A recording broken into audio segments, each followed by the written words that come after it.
উজানের ঢল কমে আসায় সুনামগঞ্জে সুরমা সহ সব নদ নদীর পানি কমছে ধীর গতিতে। এতে প্লাবিত বিভিন্ন এলাকা থেকে পানি নামতে শুরু করেছে। সুনামগঞ্জে সুরমা সহ সব নদ নদীর পানি কমলেও কমেনি বানভাসীদের ভোগান্তি। শুক্রবার সকাল পর্যন্ত সুরমা নদীর পানি বিপদসীমার 24 সেন্টিমিটার ওপরে প্রবাহিত হচ্ছে।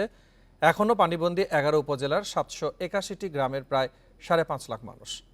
এর মধ্যে সবচেয়ে বেশি দুর্ভোগে বিশ্বরম্ভরপুর, ছাতক ও দোয়ারা বাজারের বাসিন্দারা। আশ্রয়কেন্দ্রে এসেছেন 19,000-এর বেশি মানুষ। সড়ক তলিয়ে যাওয়ায় সদরের সাথে 3 উপজেলার যোগাযোগ বিচ্ছিন্ন।